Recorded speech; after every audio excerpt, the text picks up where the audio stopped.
welcome to Beyond the Briefing. Today I've got a first for you. It's a colleague of mine here at Newsmax. It comes on a little later than I do, Greg Kelly. I've always enjoyed Greg's show and his conversation. He's also got a show, a radio show on WABC in New York. Greg and I have had several conversations over the last year about our shows and politics, but I really wanted to get to Greg, to know Greg a little bit better. And I thought, what a better way to do so than the podcast. And like I've told you guys before, sometimes I know the answers and sometimes I don't. We do our research, we find out stuff about folks, and then we ask questions that I think you might be interested in or that I'm interested in generally in getting to know the person. And so that was the case today with Greg. Really, he's got a very interesting career trajectory. Obviously, his father, Ray Kelly, the police commissioner twice, and I didn't know that prior to this. His father was police commissioner, and then in the 90s, then came back with Giuliani, police commissioner again.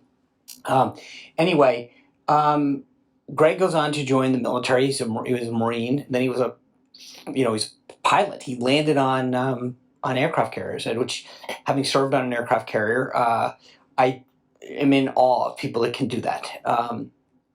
So I talked to him about that. And then he makes his turn and gets into journalism and goes into local news, Fox News. The story and how he does it and some of his breaks are fascinating. And then he ends up here, and he and I are at Newsmax, and I think you'll really enjoy the story.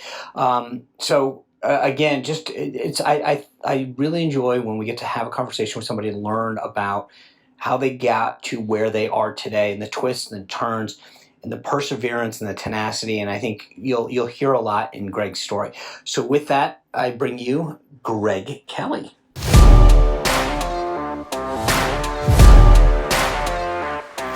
Greg, it's great to have you on the podcast. I want to really get into as I mentioned a moment ago, you've got this great show on Newsmax that I precede you on in the lineup there.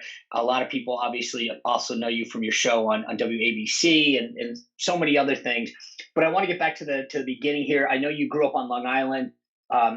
It's funny, your dad grew up as a cop. I think a lot of folks know your father later as the police commissioner. But let me ask you, growing up with a dad as a cop in Long Island, what was it like? I mean, was this the kind of thing where you had to be the kid that was, I almost feel like, a lot of kids who grow up as the son of a priest or a clergyman have to kind of be on the straight arrow. Was it when your dad's the cop, is Greg Kelly got to be the good kid?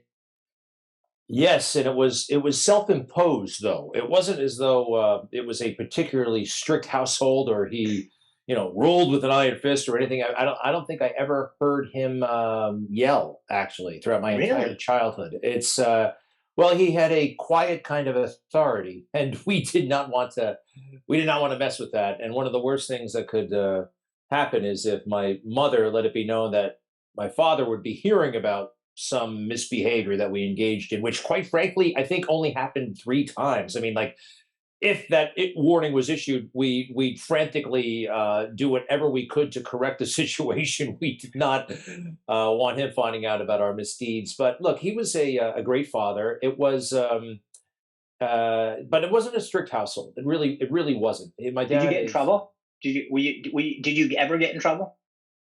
The short answer is not yes, but not as much as my brother. My brother he acted out a bit more. He was 3 years older than I was, and quite frankly, yeah, he was very aggressive, and it actually helped me, to be honest, to have an older brother, to be a broadcaster. I'm shooting my mouth off all the time now, but when I was a kid, my brother would do all the talking. He kind of led us, if he was in charge or taking care of me or going to the store, and I would basically kind of observe. And that has been, I only figured this out until recently. Watching him interact with the world has helped me ever since. I was a shy kid for a long time, and it's just, if you're shooting your mouth off when you're 6 years old and you don't stop for the rest of your life, that's kind of I don't know if that's good for a broadcaster. So anyway, well, Well, as an older brother, now I feel better that I'm not going to look at my younger brother and say, "See, you owe me." There's something to it. There really is.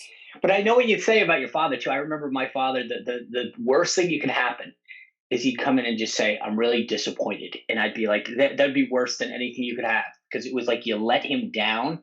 It wasn't the strictness; it was just that he set a high bar. He wanted us to work hard, and it wasn't about. It was he wanted us to make sure that we, lived up to a standard, and if we fell short of it, and it wasn't like it was more just don't treat people with respect, don't be a jerk, try your hardest. And if you didn't do that, he didn't care if we didn't come in first place or something. That wasn't We were never like the people that were going to win the race or whatever. It was that, did you work hard, did you try?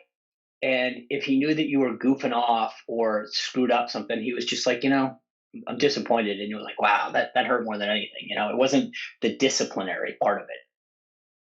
Well, he was a great role model. And fortunately, however, at one point I chose to go my own direction. If I followed him into the police department, which I briefly considered, I think I would have. I think I would have disappointed myself. I mean, he was such a legend in the police department, and to kind of follow in his footsteps, that would have been tough. It would have been like Douglas MacArthur III joining the army. I don't know how that would So have what? You worked but out.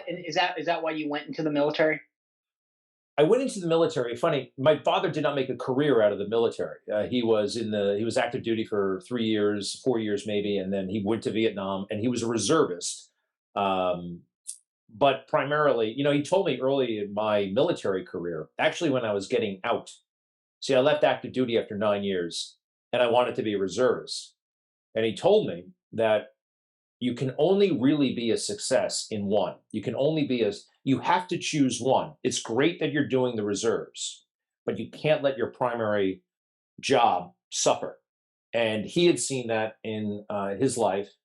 And my father thrived in the reserves. He became an '06 a colonel, but he knew what his priorities were, and he didn't, or at least the police department, he had to prioritize that, and he never let his military life impede on his duties and commitment to the city of New York, if that makes sense. So Yeah, yeah. but I did And go he's into the right, and Marine Corps. I will tell you that he's right about that. It's you can't you've got in the reserves, you've got a family you've got to take care of, you've got a primary job that pays the mortgage, and then you got the reserves. And he's absolutely right. You've got to figure out, because you can't be good at all three.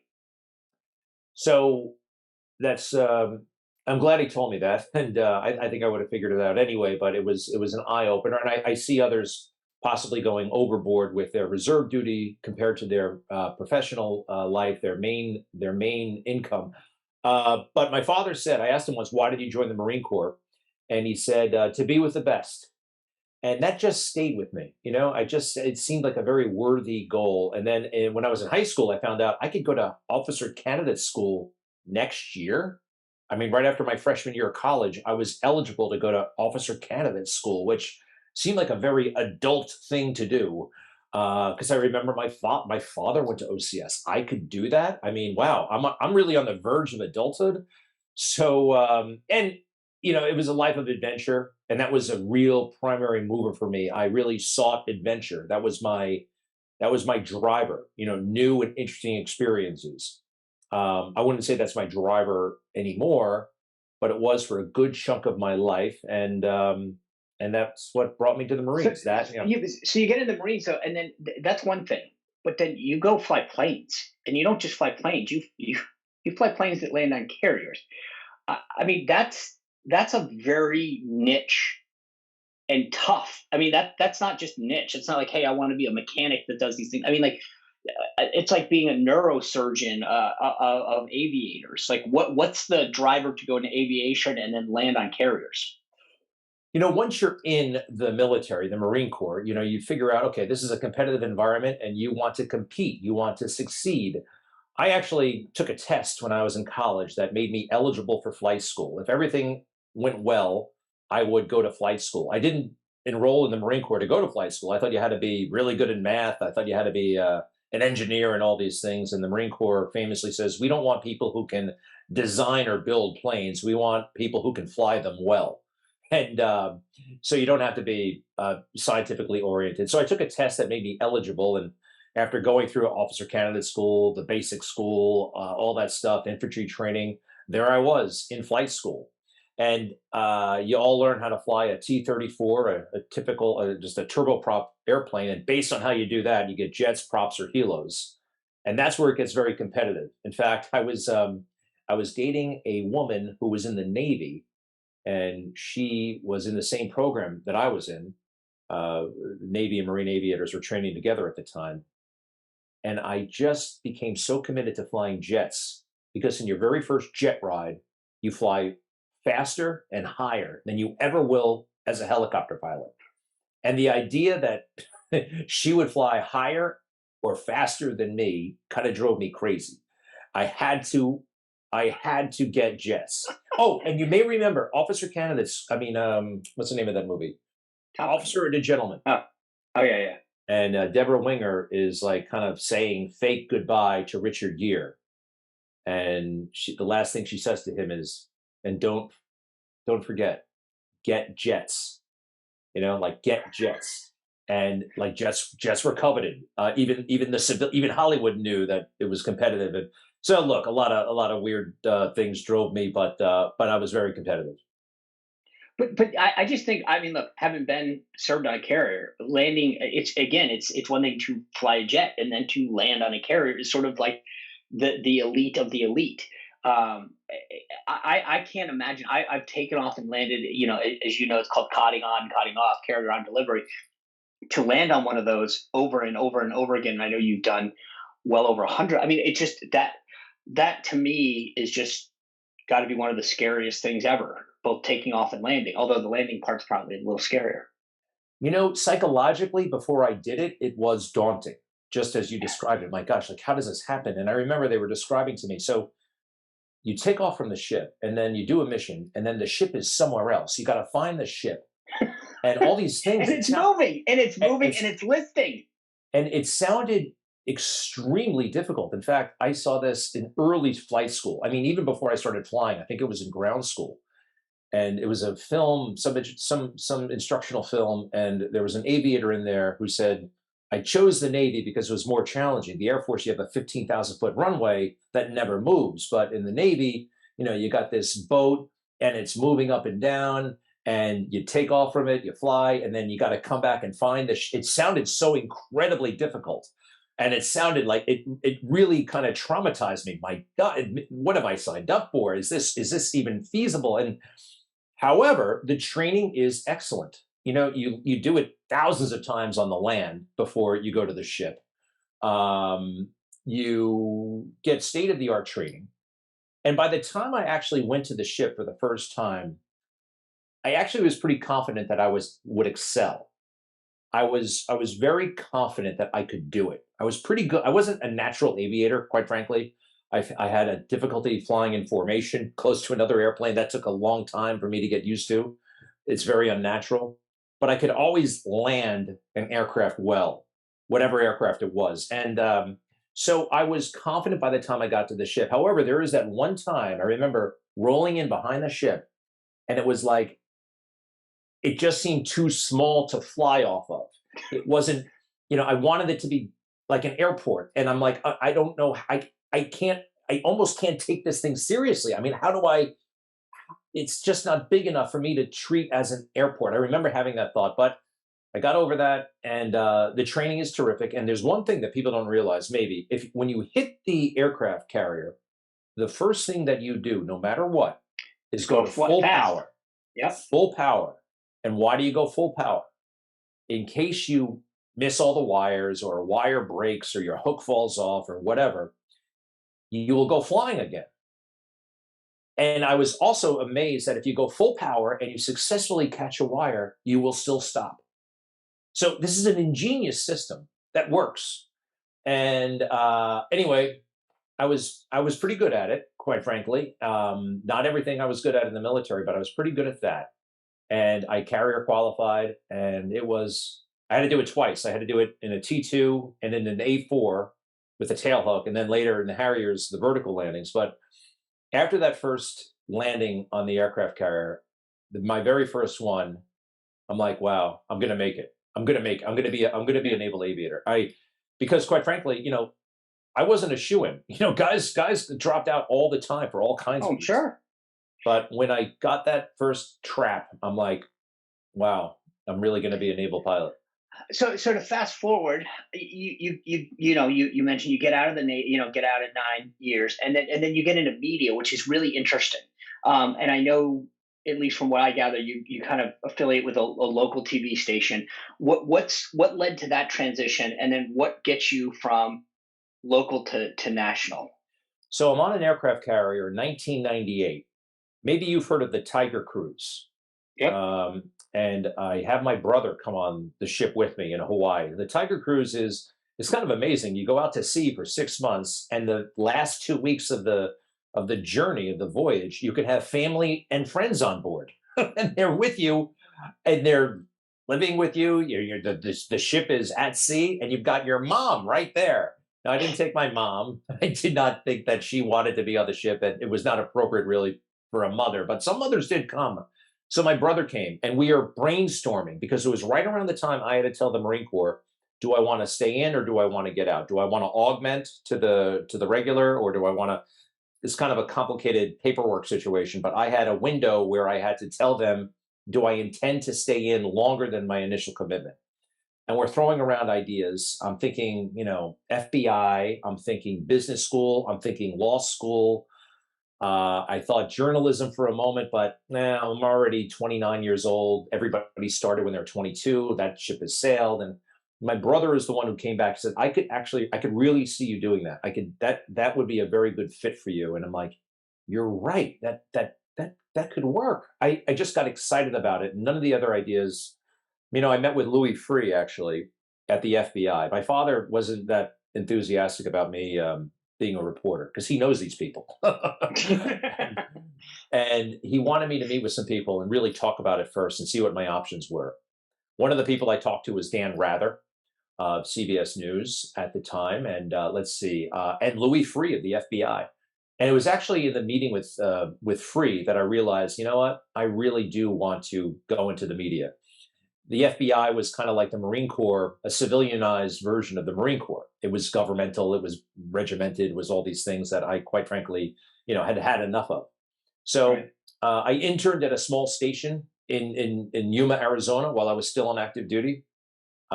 Just a couple of weekends, I hung around the station. I liked it a lot. I thought, yeah, this is my environment.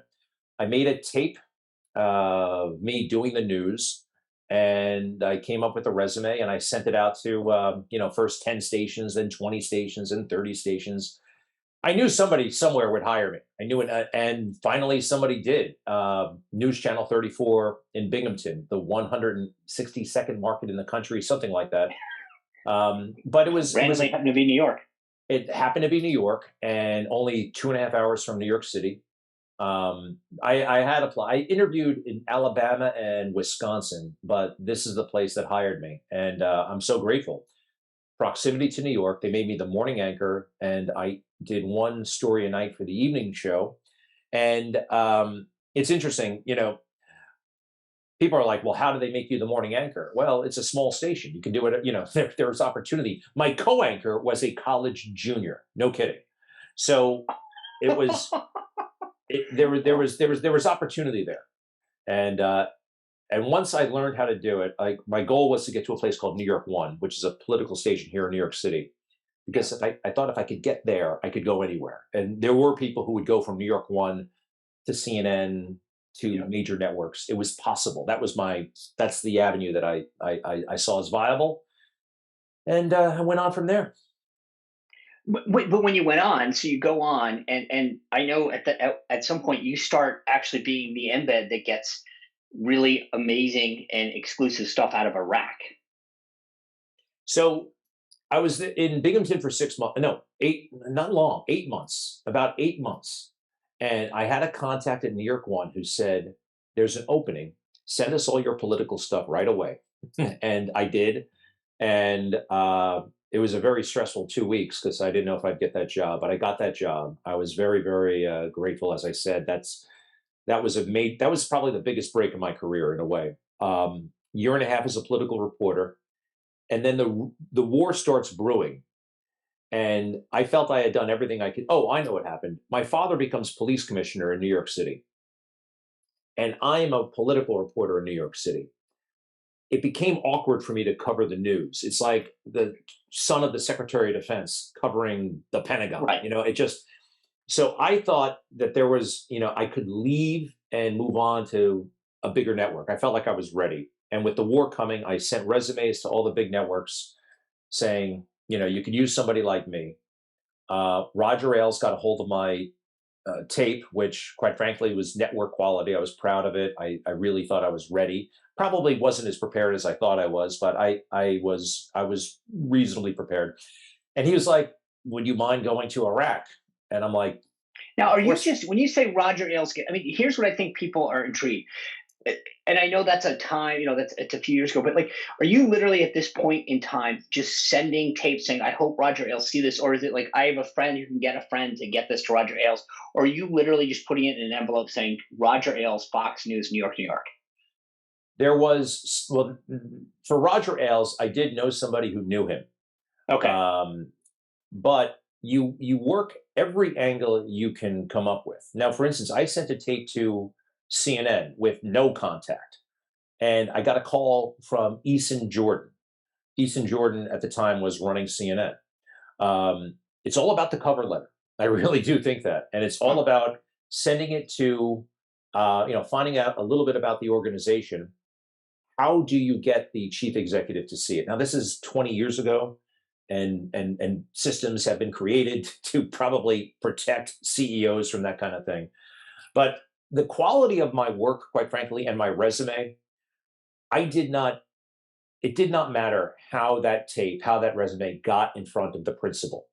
I used whatever I could. Now, I had more contacts in New York because I lived in New York. I didn't have any contacts in Atlanta or CNN, so I just sent it. But I said, how do I get this to him? And when I found out, I knew somebody. Malcolm Hoenlein, by the way, is a very active citizen here in New York, involved in Jewish causes. I knew somebody who knew him, and I was able to get the tape to him and got it to Roger Ailes. But I wasn't self-conscious about that because I really believed I had something unique to offer: military experience and an on-air correspondent, who could do the job. And he was having trouble getting people to go to Iraq, to sign up for Iraq. I understand that now. I didn't at the time. I thought it was, who wouldn't want to go? As I told you, I'm all about adventure and opportunity, and but people have families, and I would not go today. I wouldn't go to Ukraine today. But back then, I was single. I was hungry, and I thought nothing of it. And by the way, I had right, been there before, so it was not like this mystical place. right. So okay, so you go to Iraq, and you then, but you also, I mean, like I said, it's not just you go, you really take advantage of it. And is it your experience, your context? What gets you really exclusive content there? Is it what is it? Is it the hustle? Is it the contacts? The ingenuity? What the insight into the military? What is it that gets you? Because you're the first reporter to deliver pictures to the world of U.S. forces infiltrating Baghdad. I mean, that was April 5th, 2003. Greg Kelly. It's And true. by the way, 2 days later, you get the exclusive storming Saddam's presidential palace. That's you, That's this correct. rookie reporter. This rookie reporter who gets a chance to go over it. It's not Dan Rather. It's not some experienced, Bob Woodruff type person that's going over there with a big crew. This is Greg Kelly, who just came from New York One. So a couple of things, and thank you. Yeah, that was, and you're right. I was the very first broadcast journalist to enter Baghdad, and scoop after scoop after scoop. So why me? And quite frankly, when we were in Kuwait, and there were maybe 100 of us, meeting almost every couple of days to be briefed by the military in this hotel, I really kind of felt like, I don't know. I number one, I didn't think there would be a war. I thought that there would be a peace settlement. We're all going to go home. I wanted to go home. I was getting bored. I would also see this guy Aaron Brown, who was very big at the time at CNN, and all these other luminaries. I'm like, I'm at the back of this line. There's no way they're going to let us see anything. There's just no way. I didn't see it evolving the way, embedded and riding in. It seems so far fetched to me. But the short answer to your question is, why was I the first? Well, one of the reasons is David Bloom died. David Bloom was with NBC News. Um, Michael Kelly was killed. He was with The Atlantic. Um, we lost more reporters by the time we got to Baghdad than we did soldiers. It was kind of wild.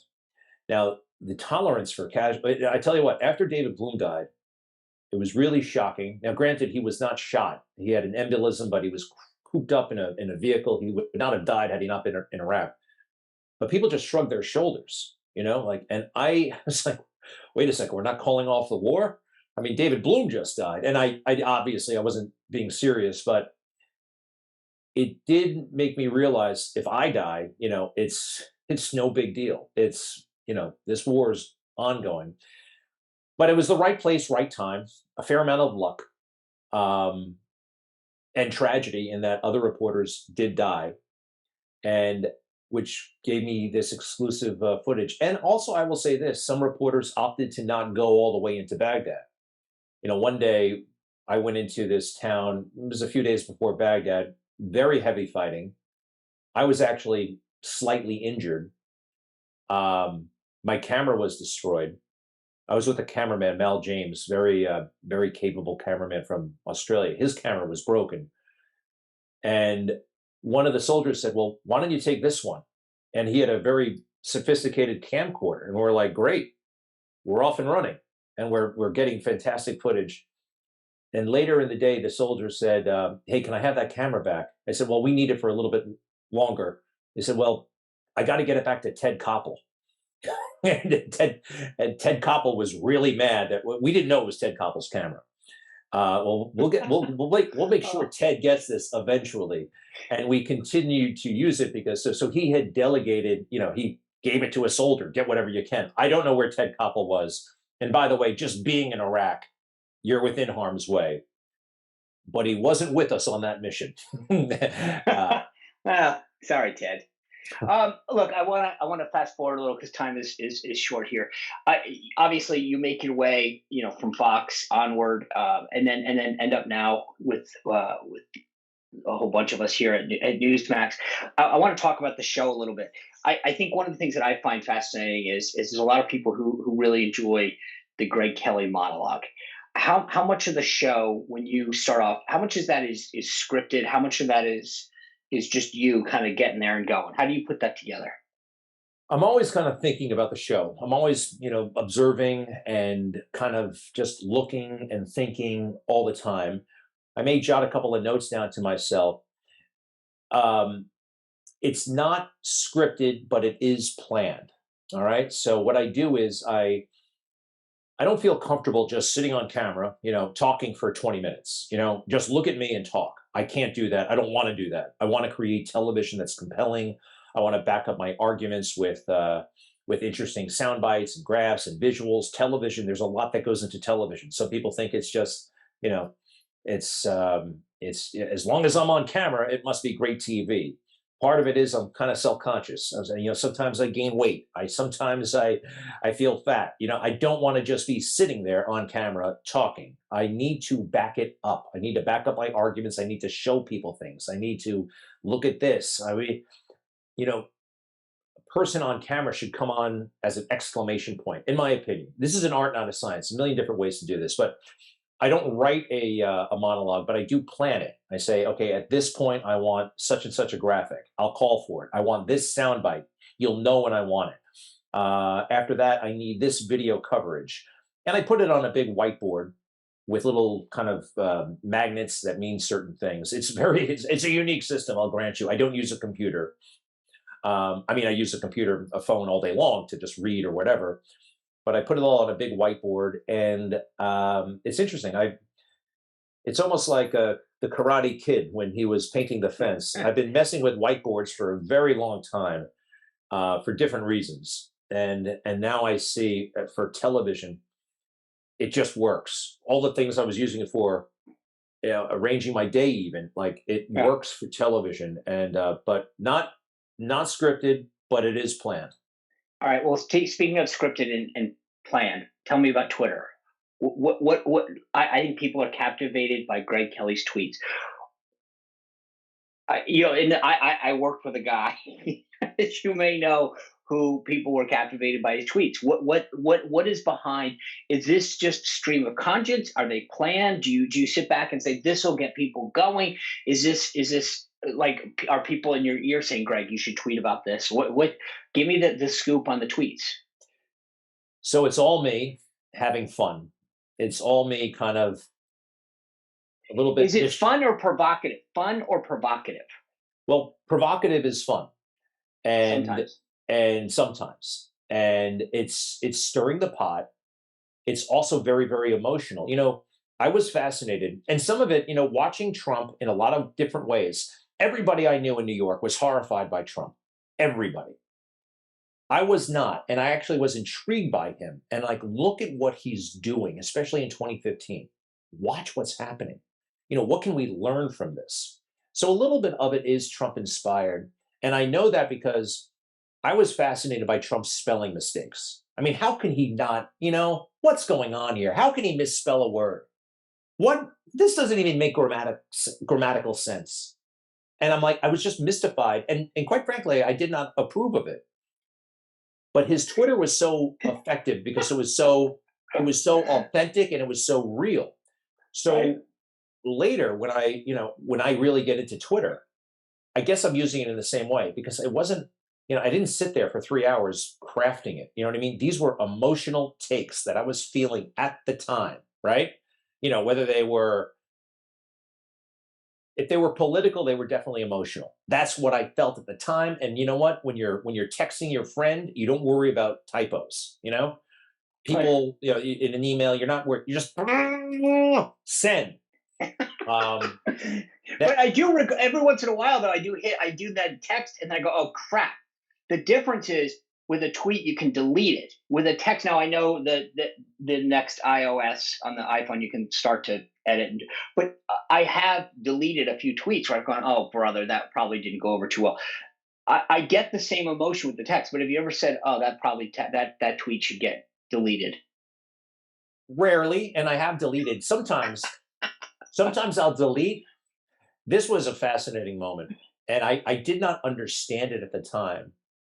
But I think it was something about some noxious tweet or they say it was noxious, whatever, that Trump put out. And it was so horrifying. And I was reading a report about it. And then they said it was deleted and then posted 5 minutes later with more exclamation points. Well, listen, it was very rare that I ever saw him. He would explain it. I know you didn't like that tweet, but he rarely ever deleted one. I do want to just say this before we wrap up, because I know how important pre-orders are. You've got a new book coming out January 10th called Justice for All: How the Left is Wrong About Law Enforcement. Why did you write the book, and what's the story behind it? Well, thank you, Sean. I wrote the book because society seemed to have just has been derailed since George Floyd. A complete overreaction and misreaction to what happened. And millions of people are running around with fundamental misconceptions about law enforcement, police, who they are, how they started. This is not a vestige of the slave patrol. And I did it to explain policing, to put things in perspective, and also to start what I think is an honest conversation about race instead of the silly, foolish conversation we're having about race right now. It's interesting. Right. A lot of folks are uncomfortable talking about race. At one point in my life, I was uncomfortable about talking about race. But when you do that, one group of society that's not uncomfortable talking about race is the far left.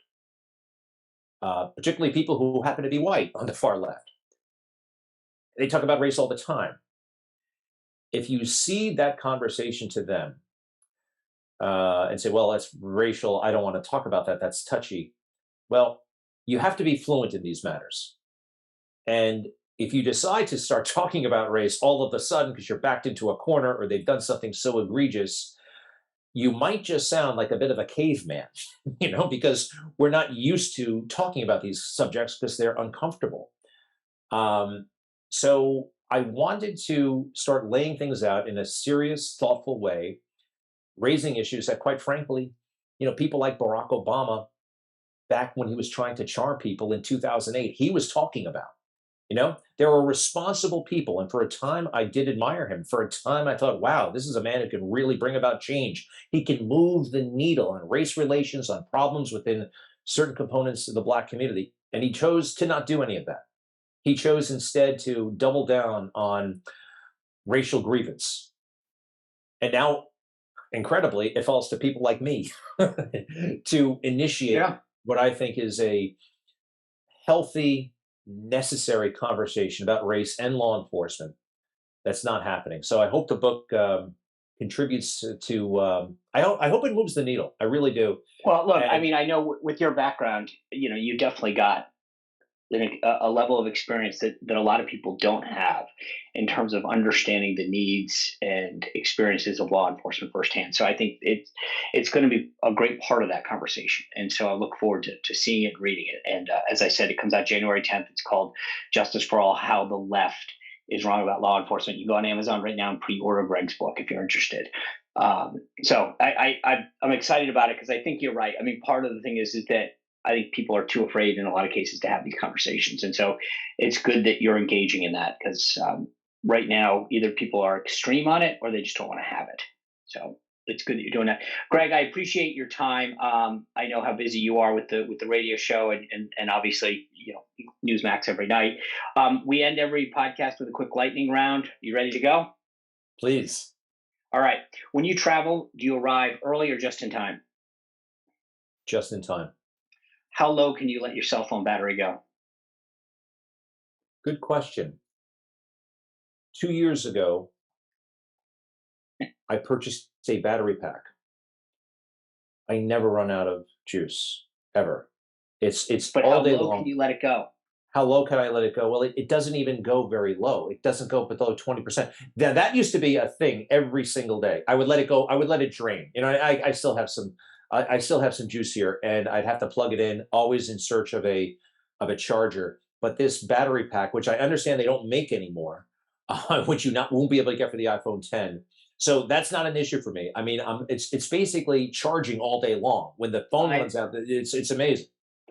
Okay. All Well, right, when that's you too replace your technical. phone, no. When you, I'm with you because I can't let it go. I mean, I get. That's why I asked the question. How many unread emails do you have right now? Ooh, that's a very good question. I'll tell you exactly.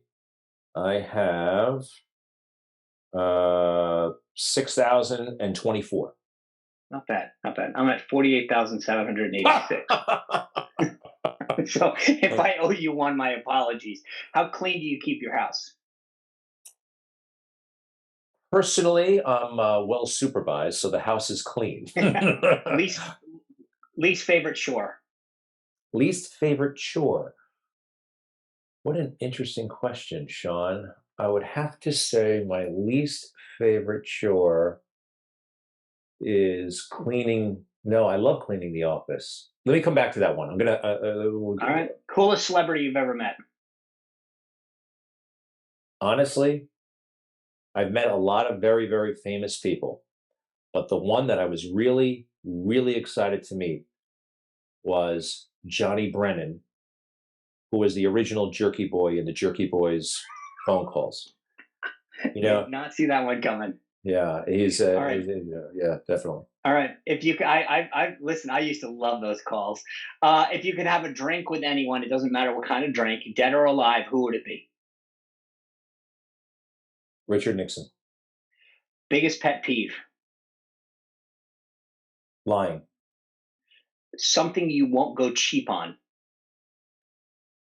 close. Uh, I did a reality stint TV Dave thing on Dancing with the Stars. If you were forced to go on a reality TV show, what would it be?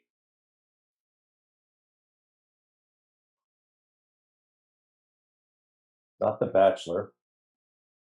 I, apparently my wife says I can't go on it, which I think is ridiculous. So I have considered this. somebody came to me not too long ago and said they wanted to go on The Real Housewives or something. And I say, nobody ever comes out ahead on those shows. However, they're like, well, Bethany Frankel is a billionaire. Oh yeah. You know what I would like to do? I'd like to be on Shark Tank, but I'd like to be a judge. Oh, there you go. I like that. Okay. All right, we go. What are we coming back to? How clean is that? Is it how clean? No, you said No, that. my least favorite least chore, favorite. which is basically anything, I should say. My wife. That's fine. Which is, you know what's funny? I'm not good at the little things. I'm good at the big things. Thank God I'm married. You know, paying bill. I read about Bill Clinton once, and early in his life, he's in Arkansas, and you know how he would know to pay the light bill when the lights went out. Okay, so those kind of little details in life, I've never been particularly good at. Chores. Somebody gave me horrible advice. You know, most people major in minor things, which sounds great. I'm like, yes, that's fantastic. I will only focus on the big things. Well, if you do that, the minor things can bite you. Right. But You don't I've keep never the lights on. specialized in any of that stuff. I guess making the bed, See, the bed. laundry. The bed I can get by with. Laundry I hate. All right, Greg. We end with this quick little thing. You ready? It's we pronounce things. Data or data. Data. Gala or gala. Gala. Iran or Iran.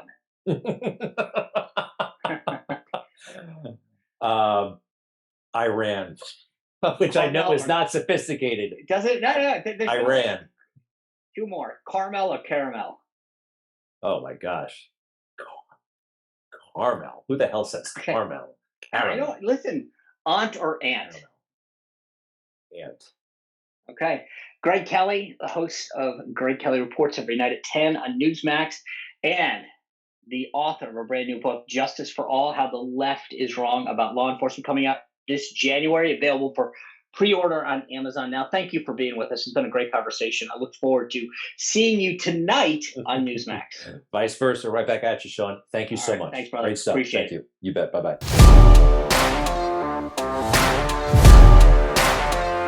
All right, well, I hope you enjoyed the conversation. As I said at the outset, I love when you get to find out stuff about somebody. And Greg and I have worked together for just over 2 years, and there's a lot that I didn't know about his upbringing. And obviously, I don't feel like the answer about the tweets. It's always, if you don't follow Greg on Twitter and you're looking for some entertainment, he is up there with his tweets. And so I enjoyed that. And take a look at the new book. Pre-order it now. Comes out in January. Anyway, we are now in the 20s when it comes to days from the midterms. Biden did this interview with Jake Tapper. See, it's Thursday, so he did it 2 nights ago, Tuesday night. We'll talk about that. Let's see. I don't know. Maybe we'll talk about it on Monday. I'll see how much news, but he made a lot of news in terms of Saudi Arabia, his accomplishments, his age. We talked a lot about it on the show since then. We'll see if that's still in, but a lot's going on politically, and we'll have a lot to talk about on Monday. So as we get closer and closer to the election, I'll continue to break it down, especially on Mondays, give you the lay of the land, where things stand, how things are breaking, who's up, who's down. So I look forward to seeing you back here on Monday as we get closer and closer to the midterm elections. Thank you for everyone who is subscribing, sharing, downloading, and reviewing. Always appreciate that. Anyway, have a great weekend. I'll see you back here beyond the briefing on Monday.